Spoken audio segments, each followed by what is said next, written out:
Today I'm doing an ultimate review of VEJA sneakers. So I'll be reviewing the VEJA Campo, the Esplar, the V10s, and the Rio Branco. I hope I'm pronouncing everything correctly. I'm sorry if I didn't. This video has been on my list to do since I purchased my first pair, which was like a couple years ago. My first ever sneaker I've ever invested into, and I fell head over heels for them. I love the design, the quality, so chic and stylish. I know they are an investment, so that's why I wanted to do a review for you guys. 4 different popular pairs, which I've had for almost 2 years. The other 2 I wanted to purchase as a new pair to review and compare. Not sure if I'm going to keep them, but I did want to have a couple different styles to compare. And they have even more options to choose from, but I feel like these are probably their most popular. If you are new, don't forget to subscribe for more weekly videos. I love doing reviews like this, especially on splurge items. Go ahead and start with the Rio Branco, which here they are. I really want to keep these. I truly really want to keep these. I love them so much. The color combination is so pretty, and these don't need breaking in because they're very soft and stretchy. Great if you have wide feet, good if you have narrow feet as well, because you can just adjust the ties. I noticed it has cleats at the bottom, and once I put them on and started walking around in them, I'm like, okay, why don't all of my shoes have these on them? They provide such good traction, and the tongue of the shoe is suede, very soft, very soft. I would say these are probably the softest ones out of all of them. They're thin, soft, they have good support on the insole as well, very good traction at the bottom. So for a sporty sneaker, I am very pleasantly surprised, and I'm very tempted to keep them, like I said. And I would say these run true to size, although a lot of reviews say if you're in between sizes, go up a size. I've read countless of reviews saying all the same thing. I just purchased my regular size and they fit great, but I'm one to be very true to size, true to my size 6. I'm happy with staying true to size. And I would recommend, if you're splurging on something like this and you want to try multiple sizes, try to get it from a site that offers free returns.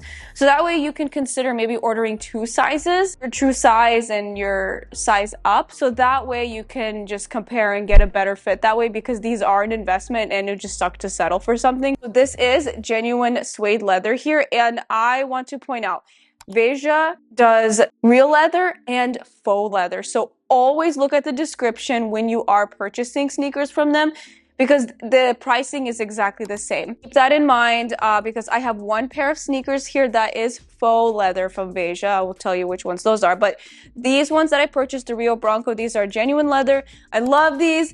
TBD if I will keep these or not. I'm so tempted, but they are very wonderful. I do love them. Next ones are the V10s, my beloved V10s. These, out of the 2 that I've owned for 2 years, are my most worn. I just love the sporty athletic vibe. You can see on the sole here, they have like stitching and lines running through it just to give it more of a sporty look. Toe of the shoe, they have all these air holes in them as well. You can tell these are pretty worn in.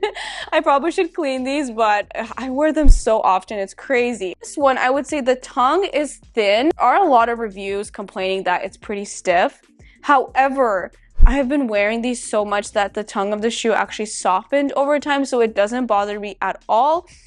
So I know with these sneakers, they're definitely stiff when you first get them in, but they do wear over time. And these are the ones that are faux leather. So this one comes in a real leather and faux leather option. So just keep that in mind, whatever your preference is. From what I've noticed, having faux leather and real leather, they do wear and stretch out the same, but they still maintain their shape really well. I would say if you're really comparing the real leather, the faux leather, you'll notice that the real leather obviously is softer, but they look so similar and wear pretty the same. It's just the real leather is obviously much softer. A lot of people say these run big, which in my experience, they did run big for me. So I went with a size 5. So I went down a size and they fit me perfectly. So if you are in between sizes, consider going down a size in the V10s. And I also want to point out, if you have average to wide feet, VEJA makes V10s like what I'm sharing here that are great for average or wider feet. But if you have more narrow feet, I've read the reviews online that the V12s are better if you have narrow feet. They look very similar to the V10s, but based on reviews, I've never tried them, but based on reviews, the V12s apparently better for more narrow feet. So I just want to point that out. I have average to wide feet, so these work great for me. Next up, I'll be actually reviewing the VEJA Campo and the VEJA Esplar side by side. They're very similar court sneakers by the brand. They are different. So both are genuine leather, and the Campo ones are in the off-white to tan color combo. So putting it on the screen here, the Esplar are the white and black colorway. So the Campo style, I've had the longest, just about 2 years also.